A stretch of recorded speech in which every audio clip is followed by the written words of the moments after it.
Let's do a season review for college football. We're first going to talk about the Colorado Buffaloes. They went 3-9 on the season, a very disappointing year to say the least for Deion Sanders and the boys when looking at this externally. First, I want to talk about what expectations truly are. Looking at the national conversation after Colorado went 9-3 last year in the regular season, I think a lot of people were selling or buying high on Colorado this offseason. However, without Shedeur Sanders and Travis Hunter and a couple of other key guys, even Shiloh Sanders, who ended up not making an NFL roster for the regular season. However, he was unbelievably impactful for this Buffs team. What they did more than anything, that trio core there, was provided continuity and consistency from the season prior, which is not something that you can really say with Colorado. Over the 3 years that Deion Sanders has been there, they have had more than 150 transfers in and 150 transfers out. That type of shakeup in the locker room is never good. It can only lead to stability issues, in my opinion. Look at the rest of this Colorado team. New quarterback, new running back, new offensive line, new defensive line, new corners, linebackers, everything was brand new going into this season. And first, I want to talk about the quarterback issue. Now, Deion Sanders has done a good job of bringing in talent holistically. Look at the roster that he's put together in multiple seasons. There have been gems throughout the team. You've got Shedeur, of course, Travis Hunter. I thought Shiloh Sanders played out of his mind in year 2 under Sanders in Colorado. There's a ton of other players out there that just ended up shining for this Colorado team. And then throughout the recruiting classes, they've gotten some big ones. Jordan Seaton was the number 1 tackle in last year's recruiting class. He's played unbelievably well when considering the job that he's having to undertake for this Buffs offensive line.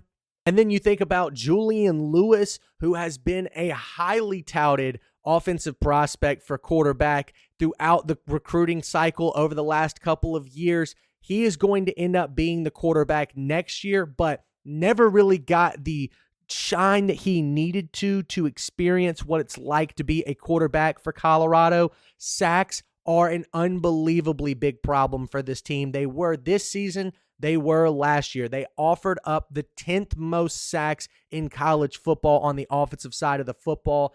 That is never a recipe for success. Looking at the statistics holistically, they were 108th in yards per game, 99th in rush yards per game, and 92nd in pass yards per game.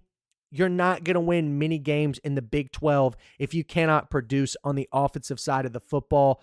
They were 0-5 on the road. They had some close games throughout the season. Georgia Tech was relatively close. BYU was a 3-point ball game. Houston, in the middle of that second and third quarter, I thought that game was fairly competitive.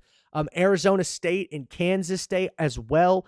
However, the big issue right here for the Colorado Buffaloes this past year was the defense. They were atrocious on the defensive side of the football, specifically in the run game. That's what I want to break down first, and this is one thing that Colorado and Deion Sanders have yet to get right. The Buffs this year were 132nd in rush yards per game. Looking at these games that I'm calling out, Georgia Tech, BYU, and a bunch of others, they allowed 320 yards to Georgia Tech on the ground, 208 to BYU, 209 to Houston, 422 to Utah, 355 to Arizona State, 206 to Kansas State, and 204 to Arizona. And as you can guess, that ended up in 7 losses for the Buffs. That's 7 of their 9 losses. And one thing about that has to do with the fact that there are so many things that play into this issue. So, first of all, your defensive line cannot stop the run. The Buffs were 102nd in the country in time of possession. Well, that's for 2 different reasons. If your defense can't stop the run, that means the clock continues to milk, and then you flip the ball back to your offense, who is 108th in the country in yards per game. They can't sustain drives as well, so now you have a problem where your defense can't get itself off the field, and then your offense puts your defense back onto the field. That is a recipe for disaster over and over and over again. Now, moving back to the offensive side of the football, going back to harping on this offensive line, pass yards per game were atrocious due to the fact that the quarterback was just under so much pressure. They had Ryan Schwab, I believe, the transfer. He started some games. Julian Lewis started some games. Caden Salter started some games. It was just a hodgepodge of quarterback play throughout the season. But holistically, what happened more than anything was the Colorado offensive line letting this offense down. Like I said, 10th most sacks in the country. Shedeur Sanders was able to overcome this because he had a good amount of arm talent, a great receiving core around him, and you cannot say the same thing for this offense this season. Although there was more continuity and consistency in the coaching staff from year 2 to year 3, there's not that when it comes to the overall ability of this coaching staff. Yes, they were able to return, but were not able to retain the talent. So you have to teach the same system to a new group. It's like teaching a new system to a old group. It either way does not matter. You have to be able to retain talent. Colorado has yet to do that. And then looking back on the defensive side of the football, teams really did not pass the football much on the Buffs, especially in these games where they went up in the game.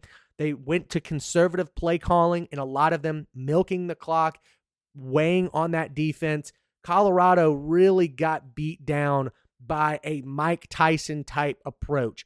Teams would lean and lean and lean on that Colorado defense. And finally, after 1, 2, or 3 quarters, the floodgates would break and the disaster would begin, and teams would begin to run the football over and over and over again on them. But when they did pass the ball, I thought Colorado's secondary was pretty good.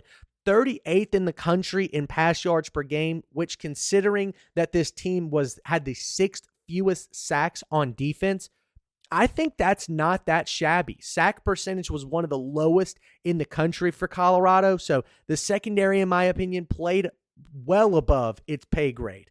That being said, looking at the season overall, it's the exact same issue that they had in year 1 and even in year 2. The difference between year 2 and years 1 and 3 is that Shedeur Sanders, Travis Hunter, and the rest of the crew that ended up going to the NFL were all playing healthy football for the vast majority of the season.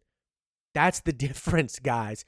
The Colorado team has never really been that talented.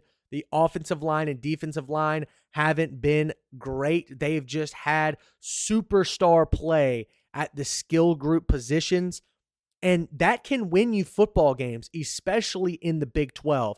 But when it comes to actually winning a Big 12 title or being a college football playoff contender, you're going to miss out on a ton of opportunities if you cannot control the line of scrimmage in hardly any of your games. So now we've talked about the season as a whole. Let's break down the objectives, in my opinion, of this year compared to the national objectives for Colorado.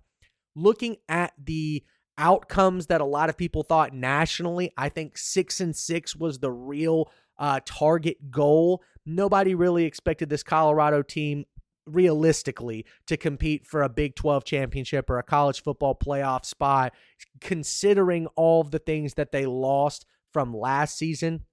Internally, I don't necessarily know if those were the goals. Now, of course, the coaching staff, the players in press conferences and whatnot are going to sit there and say, we want to win every game. They're, of course, going to think that way and talk that way. That's the objective of every coach and player in college football. So I do think internally, looking at maybe the athletic department and some of the insiders within the organization, 5-7 was not outrageously bad, but 3-9, I do not think met expectations at all, especially considering that you saw a devolvement of every position group besides the secondary. The offensive and defensive line got worse. They've been trying to improve it for every single season that Deion Sanders has been there. Obviously, wide receiver and quarterback play dropped off without Shador, Travis Hunter, and some of these other guys. That's the main issue that you see with this team, is that they cannot replace the premium talent that they get at an elite level. Indiana was able to do it 2 years in a row. Colorado, not necessarily so. So now looking at what they look like next year, it's questionable. Julian Lewis is the future. He is going to be the quarterback that does it all for the Buffs.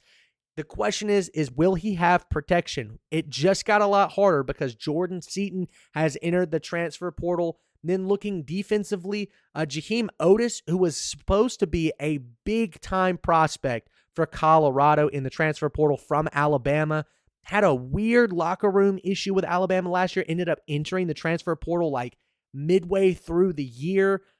Didn't pan out at Colorado. He's gone. I think he transferred to Ole Miss. And then Amorion Miller, wide receiver, leading receiver for Colorado last year, really the only guy that stood out offensively throughout the season. He's transferring out. He was a big-time recruit from Deion Sanders, and he just, I don't think, could put up with the dysfunction, not necessarily culturally, but on the field, the dysfunction was unbelievably evident. And then last but not least, DJ McKinney, probably the best corner, maybe even in the Big 12, is transferring out as well. So Deion loses some of the biggest guys that he's been harping on in recruiting, and the transfer portal coming in is just filled with another group of hodgepodge guys. Don't necessarily know if they're going to pan out. It's hard to do that without looking at them on an individual level. I'll be doing that over the offseason, but right now, the future does not look that bright for Colorado. I look at some other teams with great culture and talent evaluation like BYU, even Utah. Oklahoma State seems to be riding the ship. TCU is going to be in that conversation. Texas Tech, with the amount of money that they can spend, is going to be in that conversation. So, and of course, Arizona State, Arizona as well has done a really good job of talent retention and development. Colorado is falling slowly back into their spot at the bottom of the totem pole. I don't know how many more years Deion Sanders is going to do this. He's always talked about that he wanted to coach his boys. He got that opportunity. I don't know if he can continue to do this. What he thrives on, in my opinion, is connection with these players. Had an unbelievable connection with Travis Hunter. And of course, his two sons playing for him, I know meant the world to him. Can he have that same passion for a group of guys that transfer in and out on a year in, year out basis? I'm sure that he probably had that relationship or some semblance of that relationship with guys like Jordan Seaton and DJ McKinney, but they go and they burn their bridge at Colorado to transfer somewhere else. That is going to be the real question over the next year or two, especially considering, and I'll be praying about this because I love Deion Sanders as a person. He has gone through so many different intense surgeries over the last couple of years. I think that comes into question when considering his future as a coach. But holistically, I want to talk about the actual roster talent. I think that is the glaring issue with Colorado over the next couple of years. Continuity and consistency is, in my opinion, the number one factor in whether or not you're a good college football team. And then the second thing is, can you evaluate talent at an elite level? I've yet to see Colorado do that for a roster as a whole, but I have seen them do that in specific positions: offensive tackle, wide receiver, secondary players, and quarterback. I think if they can continue to do that and then add on the offensive and defensive line into that conversation, this can be a successful football team, but the odds right now are stacked against them. That's my season review for Colorado. Let me know what you think they're going to do in 2026. The offseason is far from over, and the season for 2026 is now over 150 days away. Unbelievably excited for the year. Let me know what you think of this Buffs review in the comments. Be sure to like and subscribe. Thanks so much for tuning in, and we'll see you next time.